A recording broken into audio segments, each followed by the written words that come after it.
Finally. Khadijah.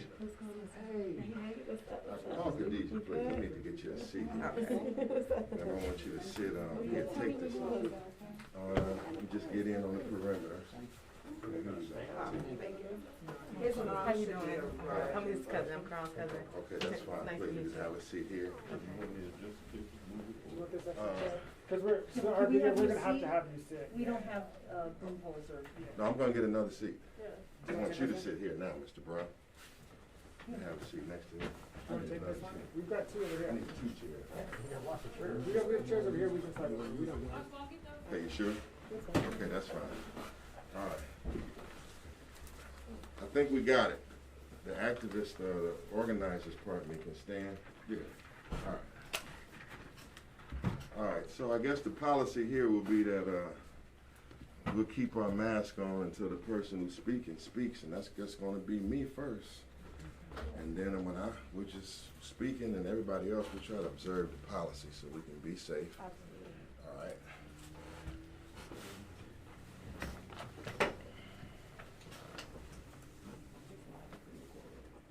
I feel like that's a good This question. is going to be, well, Pre-recorded? it could be anything. Are you all doing live or is it pre-recorded? This is minus tape. Tape Okay. Mine gonna be recorded. recorded? Yeah, it's not. Okay, are you filming here? Yeah, I'm gonna go live if you want to. Okay, well, you going to over here? I can just put it over there. I can still sing. Okay, that's fine. Just need a second.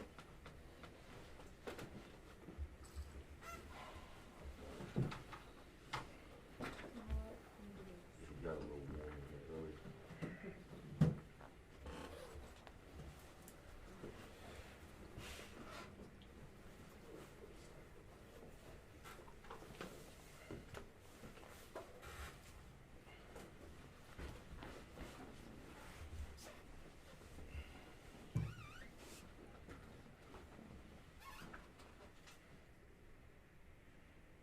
You can stand here, so if you want to. You should stand. I think you should stand. Honestly. I'll take off our seat. Oh, so you're asking, I guess this All right. is live. That's fine. Yes. Yeah, All right. So Are this we is ready? live. There are stations that are taking it live. They can take it live if they want.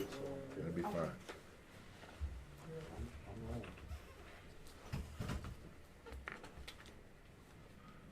Okay. Good afternoon. My name is Malik Shabazz. It's spelled M-A-L-I-K S-H-A-B-A-Z-Z.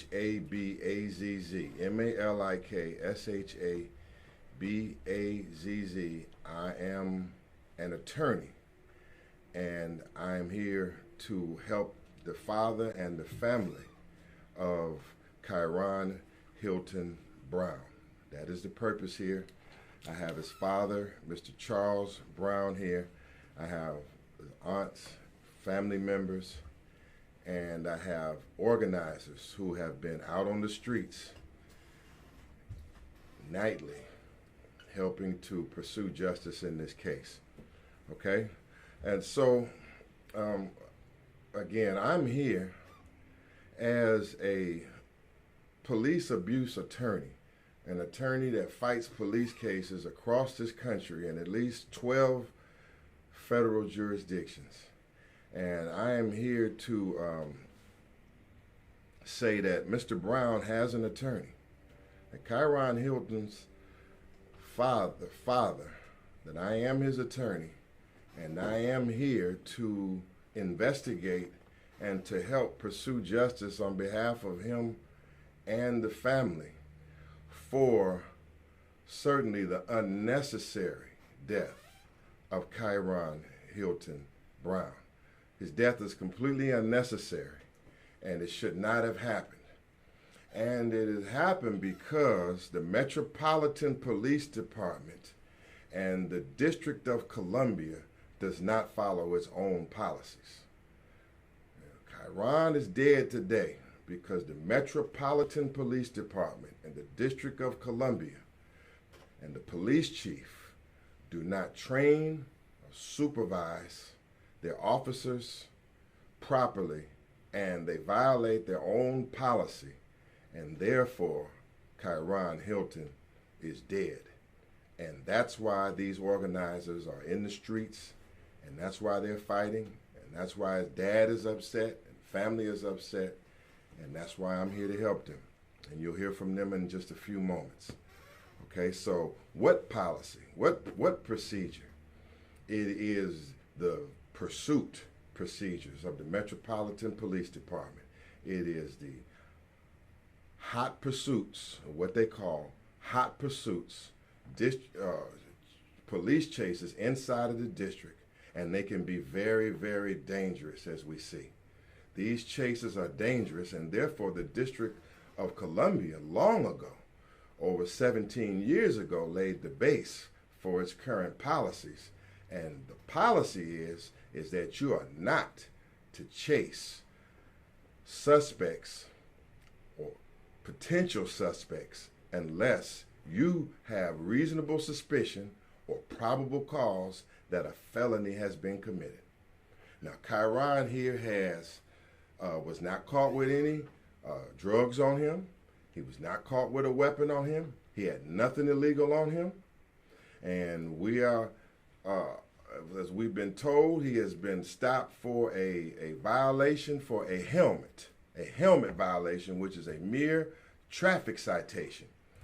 And therefore, the officers were wrong in pursuing him and chasing him and basically being the causative factor behind his death. They never should have pursued him. They knew not to pursue him. This is long-standing policy, and they should not have been chasing him for a helmet violation, which is a mere traffic citation. It's nowhere near a felony.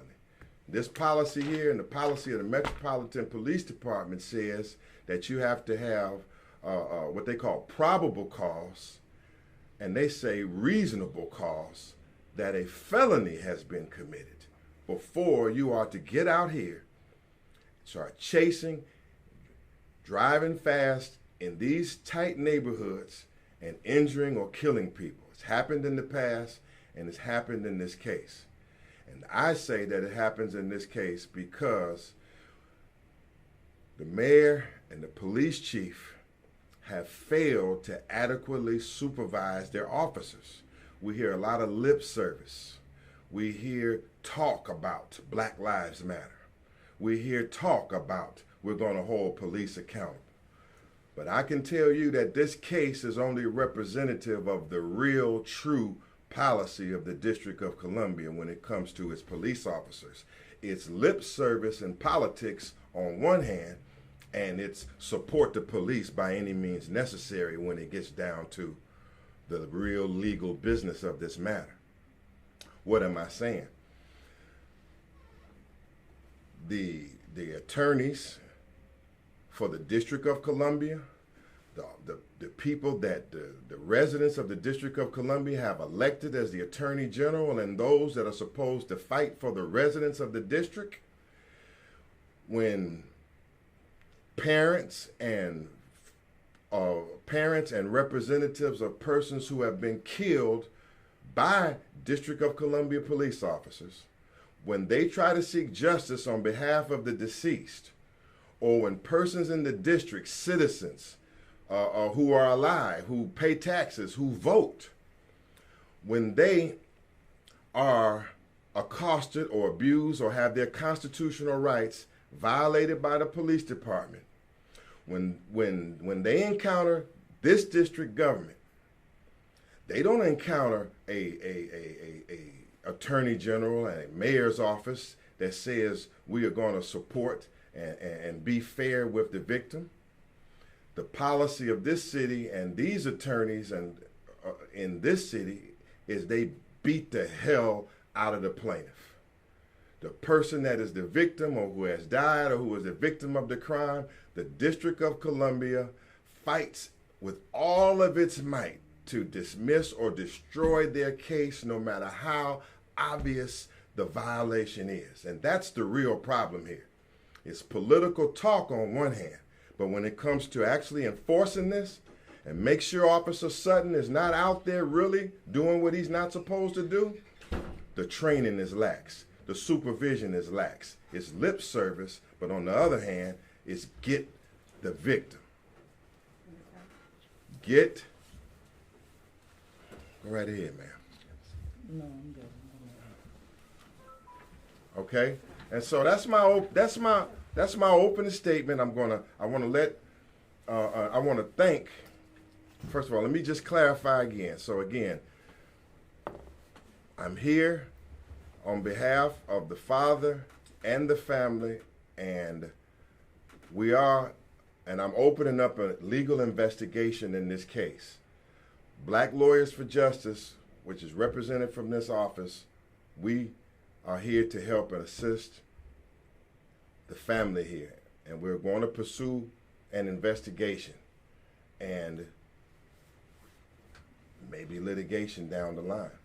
But we want to know here, what is the mayor and what is the attorney general of this city's true policy towards the citizens and the residents of the district? It's not Black Lives Matter. It's not holding police accountable. Their true policy is support the police by any means necessary and attack the victim by any means necessary, and then give a different message to the public. But that's not working anymore. Now, I'm here not only with the father, but other activists who are the reason why I'm here. I'm sorry. I'm gonna have to interrupt you real quick. Karen, no. Because speaking on behalf of the family, I'm Karon's mother. Karen, I don't know when you or the father collaborated this. Again, I have no say in this. The father cannot speak on the behalf of Karon. He cannot. So like you said, I support you, the police and everything, but as far as you open an investigation and things that you're doing, no. You understand? That's not for you to do. The father has no right. Like I said, did the father speak on Karon? Did the father tell you how he treated Karon? Did the father tell you that? And tell the father, no, you don't do that. I don't know what the word you done did, but Charles, no. Like I said, when Karon was alive, you didn't take care of Karon. You did nothing for Karon. You threw Karon and his mother out on the streets. Did you tell him not? For the neighborhood pipehead. Did you tell him not? So when you go get representations for Karon and didn't speak with the mother and trying to impress whoever, Charles, no. Like I said, it's true. It needs to be investigated, but not by you. And I'm done. No. And I told you that already. No. Did you secure that door, please? You're not representing the family. I'm sorry. You're not representing the family. You're representing the deadbeat dad. No. Excuse me. That's why I asked if it was live. Thank you. All right, well, that caught me off guard, but anyway, I'm right back to my business here.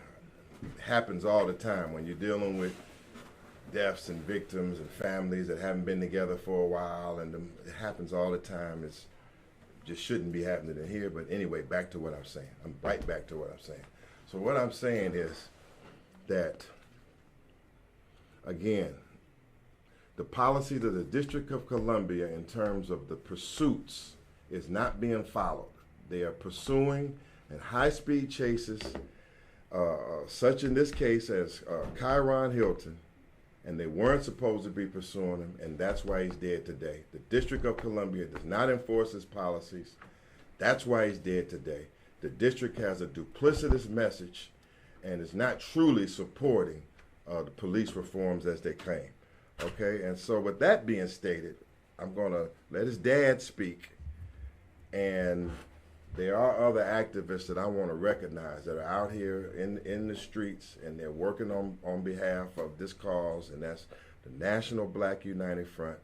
That is the New Black Panther Party here, one of the leaders of the New Black Panther Party here is out in the district organizing on this case, and brother Mr. Talib Atunde, he's with the Fred Hampton Gun Club, and he supports this case strongly as well, and he's one of the reasons why we're here. Okay, and so with that being stated, you go right ahead, Dad. Speak on behalf of your son. Good afternoon. My name is Charles Brown. I am the father of Karon Kenyatta Hylton Brown. And I too believe that his death was negligence on the police behalf.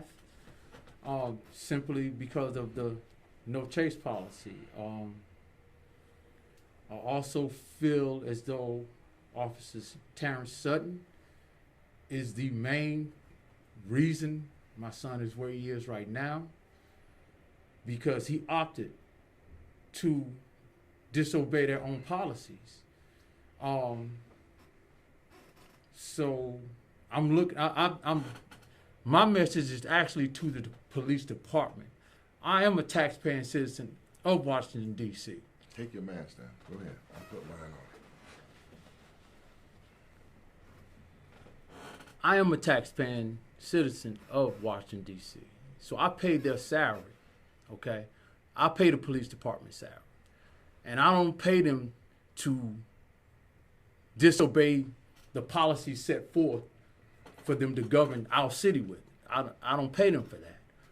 I pay them to protect and serve the criminal and the law-abiding citizen. That's what they're supposed to do. So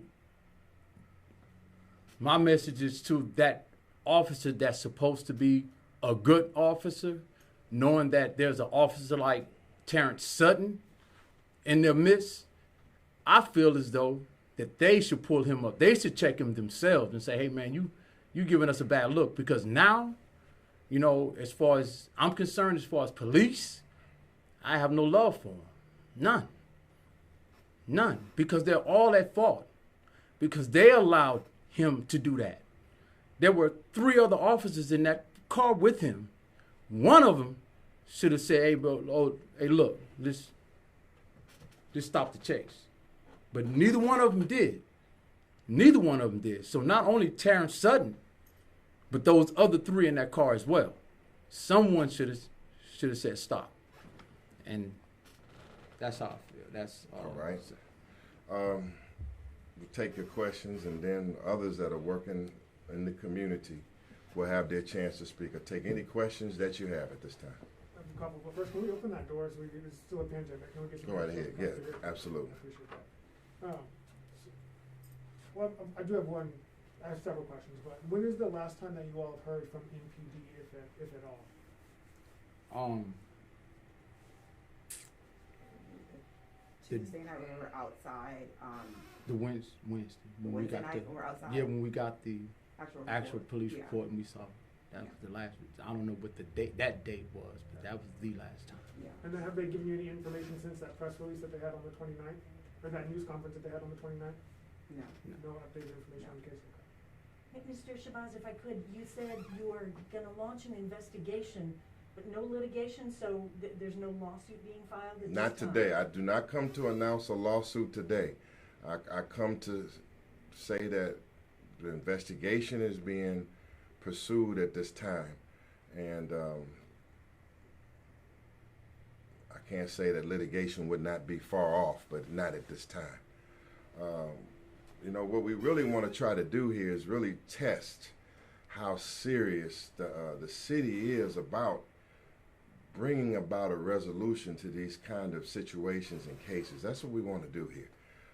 Really, it's time for Mayor Bowser and the chief to try to re-examine the whole way that they're dealing with the police community interaction, so you don't have the near riots that were breaking out last week and are probably likely to break out in the future. If you notice that any time now that anyone is in the District of Columbia is injured or harmed by the police, the community response is getting more and more militant. It's getting more and more radical. I just drove down Georgia Avenue the other day. The whole Walmart was boarded up because of Karon Hylton Brown. And an attack was launched on the police station, or all the windows were broken out. We've never seen that in the District of Columbia for years, because people are getting fed up. And that's on this kind of case, which is what the police want to try to call a traffic case. So if hypothetically next week or an outright police shooting would occur, you can imagine the kind of escalation that's going to be taking place in the district because of these unresolved issues. So we're investigating talk to the city, talk to the mayor to see how serious really are they about bringing some changes to the way policing is done in the District of Columbia. If I could, a question for Mr. Brown. What would have to happen? What could the police do to regain your trust and to satisfy you in the case of the loss of your son? One, I would like to see, especially Officer Sutton. I don't know the other 3 officers, but especially Officer Sutton. He does not need to be a police officer anywhere in this country. Anywhere in this country. Anywhere in this country. He needs to be gone, period. The other police officers, I hold them accountable. I hold them accountable because they didn't police him. They didn't make him stop. So I hold them accountable. And not only...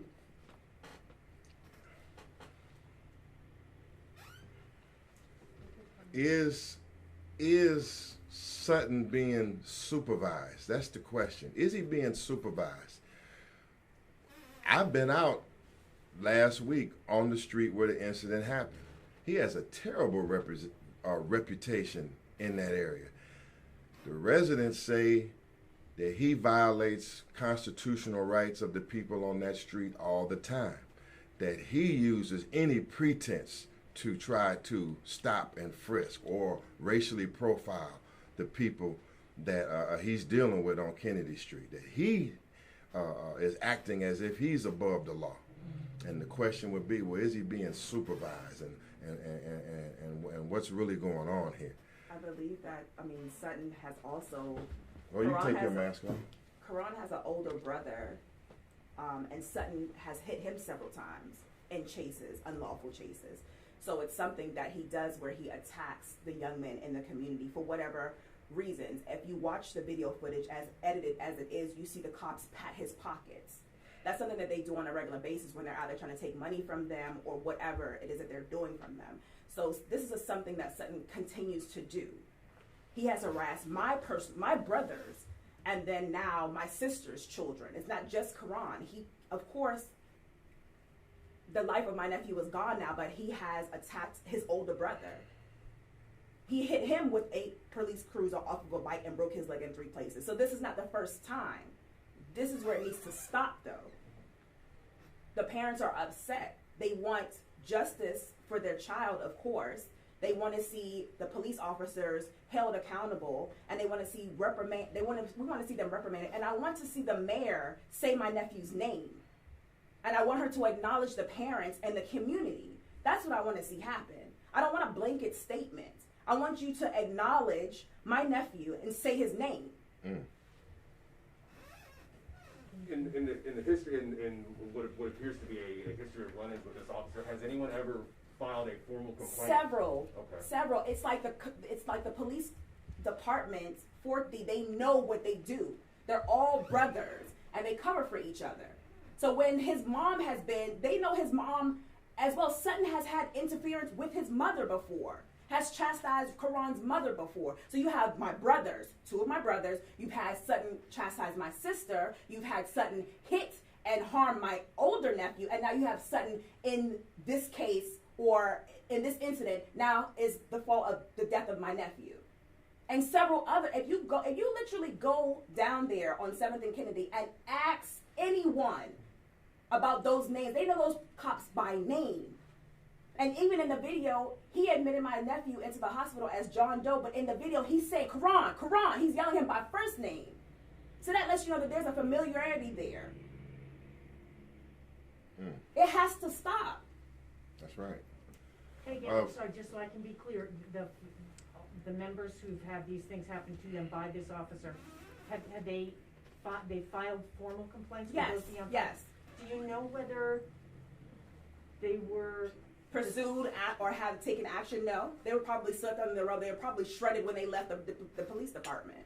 When you call, they hang up. When you go back up there, they laugh about it, or they're like, oh, whoever is here that's handling this case is not here. It's swept under the rug. But you see with this and everything, like Mr. Shabazz has said, people are becoming angry and they're more radical now. And they're upset. People are no longer being chastised by police and just sweeping it under the rug. You're going to be boarding up the whole entire country if something does not happen. That's right. Justice needs to be served.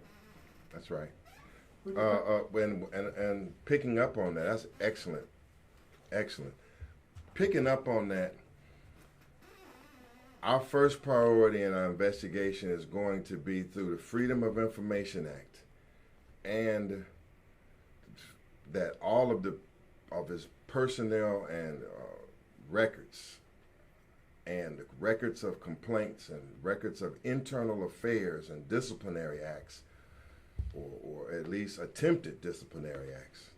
His whole record is we're going to be pursuing to get that right away. We're going to have answers to what has happened to the complaints and what this officer's status has been over the course of his career. We're going to find that out, and we're going to make it available to the public right away. I mean, this is part of what I do in general. When anybody is killed in the District of Columbia as a result of an interaction with the police, this is part of the investigation procedure. And so we're going to make that available as soon as possible. We've heard a lot of bad things about this officer, and we want to get to the bottom of it and see what the facts and the details are. We obviously have 2 holidays coming up, right? We've got Thanksgiving around the corner, Christmas after that.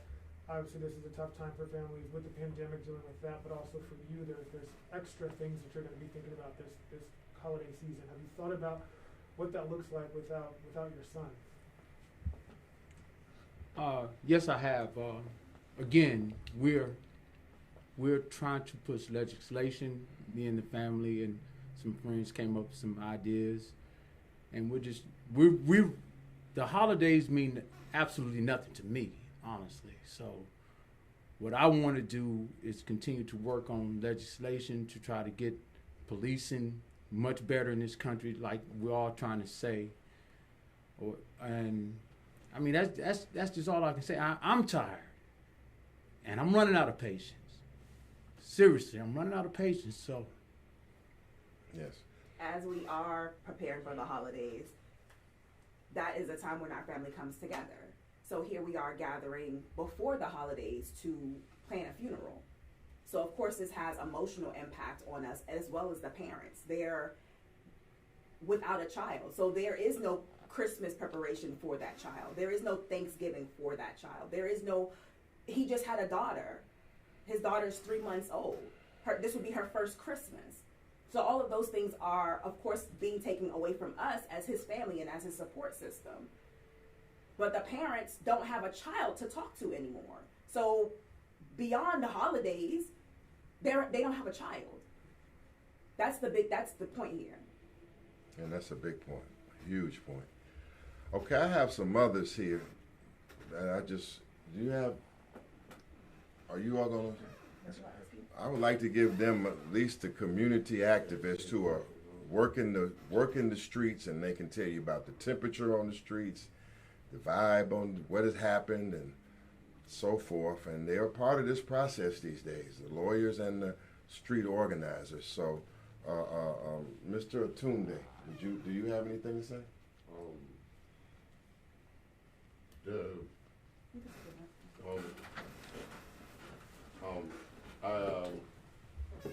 I first heard about this through a friend. It was on a Sunday night, and I got a call, and I heard about what was going on.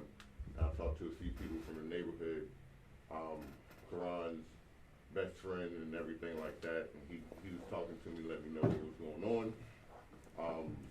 And I immediately started calling around to the New Black Panther Party and a few other organizations that I'm connected with, and went up there, talked to the family, met the father, met the mother, and I stayed up there the entire time at the hospital.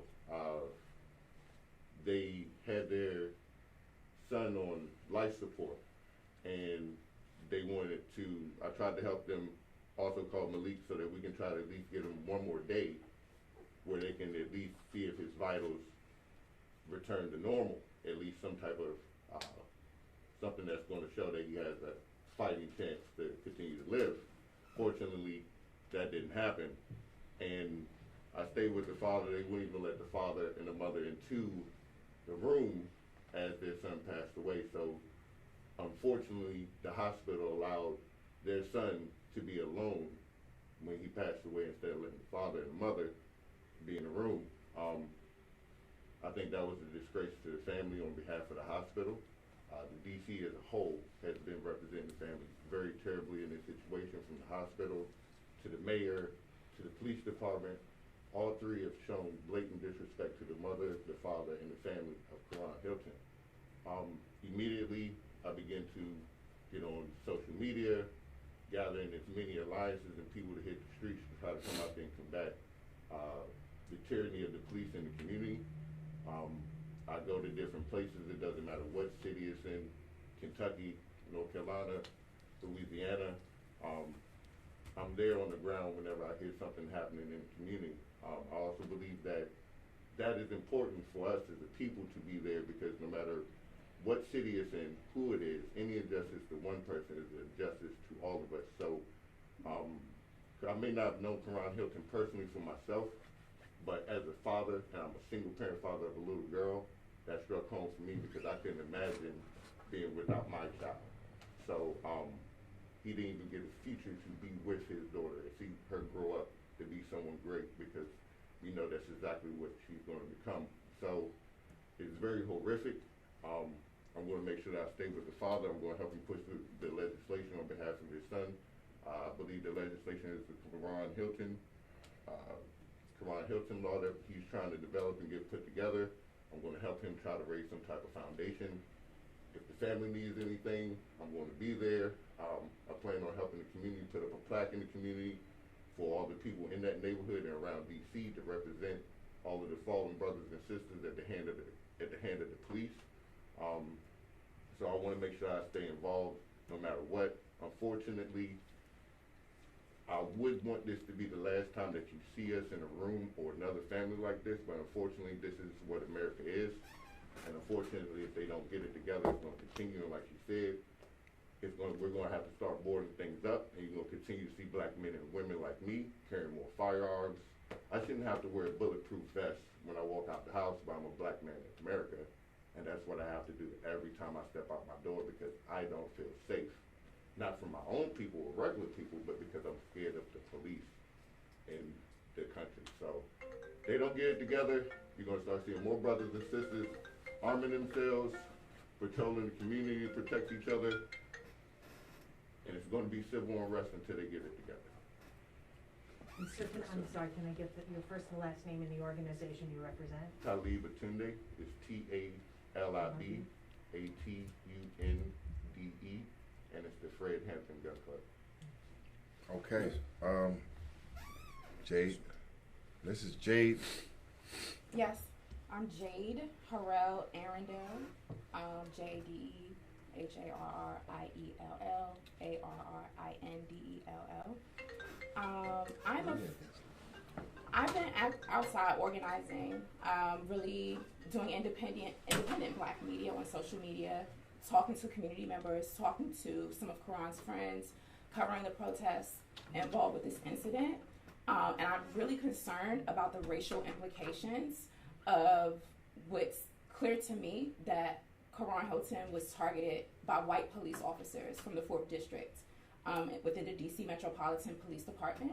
I've spoken to other young black men who have known Karon, who are familiar with this notorious officer, Terrence Sutton. He was so notorious that the community nicknamed him Tattoo, based off of the number of tattoos that he had. And folks have spoken, black men and black women in the community on Kennedy Street have spoken about being targeted, harassed, and profiled by this particular officer. So when these sorts of things happen, I'm definitely really concerned, and it's important that we conduct our own investigations and media, independent black media, to really get those narratives that the mainstream does not carry on the mainstream airwaves. But above all things, I'm a friend to this family. I remember Karon when he was a baby. His aunt, Tamika, is a dear friend of mine. We've grown up since middle school, and I think I even remember when Karen was pregnant with Karon, right? And so this hits particularly closer to home.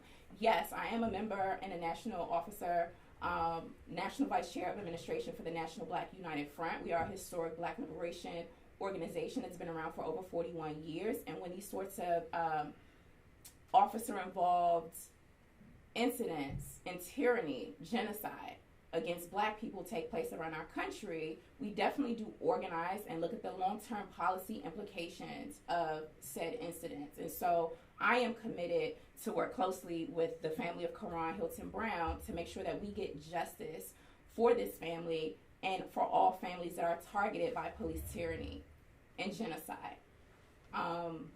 Unfortunately, yes, Mayor Muriel Bowser has had a terrible track record with responding to officer-involved incidents within the District of Columbia. Not long ago, in September, Dion K. was killed by a DC police officer. I think he was a white Latino police officer, last name Alvarez. The body cam footage was released. During that ordeal, community members gathered, we did community cleanups, there was a vigil that took place, and we also offered a lot of support to the family. And there was silence coming from the mayor's office. And so while we have a black female mayor that's being held for, or is in high regard for being a black woman in a position of power, who painted Black Lives Matter as a mural on the ground, it actually doesn't translate to anything if there aren't any policies or systems of accountability put in place to bring justice to the families like Karon Hylton Brown, as well as Dion K. and countless others who have been killed by what I think are suspected white supremacists within the DC Metropolitan Police Department. And we will launch our own investigation. We will get to the bottom of this. And we're going to do this for people across the country. All right. These are very good statements being made.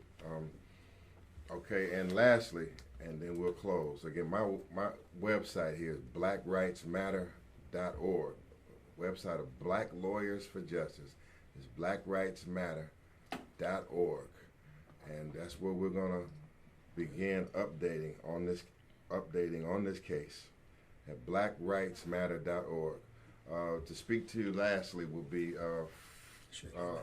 Imam Akbar, IMAMAKBAR, and he will make a statement on behalf of the new Black Panther Party.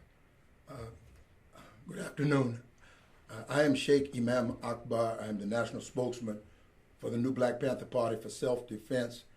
And we got the information from the Fred Hampton Gun Club, and Brother Taliban Tooney contacted me, as well that I contacted Black Lawyers for Justice. I am a national investigator for some of the cases for the Black Lawyers for Justice, and we began looking at a vehicular homicide that has been orchestrated by an officer, by an MPD officer here in the District of Columbia, a form of isolated, systemic type of isolation and racism in the streets of the district. Frequently, I find cases from 7D, 4D, from 5D, that 3 or 4 white men pursuing one young black man, and we find that this to be highly inordinate. It's not an ordinary set of circumstances. It's a highly exaggerated set of circumstances to just a young guy maybe just riding his moped, or a group of young men on mopeds, legislation about buying gas for young men in the moped. And then we stretch back to the case of Shakisha Johnson on Green Street and the fire. Many of you news reporters know about the firecracker incident when Chief Ramsey, and from Ramsey to Lanier, and now Newsom is here, and Muriel Browser is here, but they're showing very low sensitivity for actually getting into the offices and looking at what is actually taking place on the street. In the Alliance of Concerned Men, our cross-cultural chain, we're trained from some of the youth divisions here in the district, but ran the absconders unit here in the district for 7 years, the return of runaway young men and women, 12 to 21. So my experience is extensive. It's 50 years as a chaplain in this city. I've seen all type. My barber's father was executed on West Virginia Avenue, same system. Mr. Brown was executed over some tools. Officer shot him down. And as you know, there are far too many cases and less of the concern from the administrators, the people who have ability to make the change at the city council level, at even the ANC level can influence and change the government, change the legislation, whether it's judicial or legislative. You have to bring full impact of influence to stop the police brutality here in the District of Columbia. And we are well organized against this, and you'll see us in the future doing more to bring an end to police brutality. And it's a subtle form of white nationalism, and it could go all the way as high as Donald Trump being really like a grand wizard influencing many cities, all of the cities, especially Washington, D.C., of all of this white nationalism and the police brutality systemically and systematically directed at the black youth, the black man, the black woman. First time in history, the parents have been beaten, pepper sprayed, and maced. The mother pepper sprayed and maced and beaten. Father arrested. This is historical, especially here in the District of Columbia, as the Attorney Shabazz alluded to earlier, the attacking of the station and all of that. You saw them level a station over in Minneapolis, and then the world cried for justice. Well, right now we are taking justice, and we're using justice to what?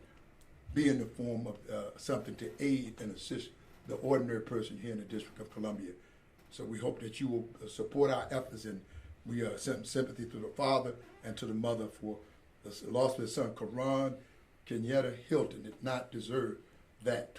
It's a vehicular homicide that he's forced into the traffic and into an execution. All right. Excellent. Thank you. Thank you so much. Thank you for your service, and I'm thankful for this news conference. I would say, so that's it for now, but we'll keep you updated, and the struggle continues, and the struggle has to intensify.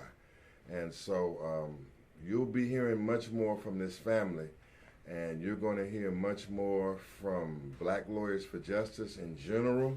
You're going to hear much more from me in this fight, because all of the community is crying out, and you're going to hear, obviously, much more from these very well-spoken and dedicated activists. We're not begging for change. We're going to force some changes. Very lastly, this Terrence Tattoo Sutton is almost like a organized gang. There's a network of this across the city. So we want you to know we've investigated to see that there is a pattern in the city, and especially in 70 in Southeast called Ward 8. We see it more visible in Northeast and Southeast. But there are patterns of this white officers from Kansas, New Hampshire, from wherever he's from. But he's never been trained culturally trained to work. He's unfit to serve as an officer in the black community. Sometimes with 1, 2, 3, or 4 guns on one officer. I've witnessed That's an important point. So we want you to, they're like they're going to Desert Storm or somewhere, and they're going on the street to manage our black youth. So we're going to bring an end to that. That's an important point. Any further questions? All right. Thank you all for taking your time to come out. Again, you have my number here. It's blackrightsmatter.org is this website. I thank everybody else that's fighting this case, and you'll hear more from them, and you'll hear more from us, and bless the memory of Brother Karon Hylton Brown. Amen. Amen. Amen Ra. Amen Ra. All right. I don't wish to disclose my first or last name, if you don't mind. You can just put R. Is there a way to contact you, or? No.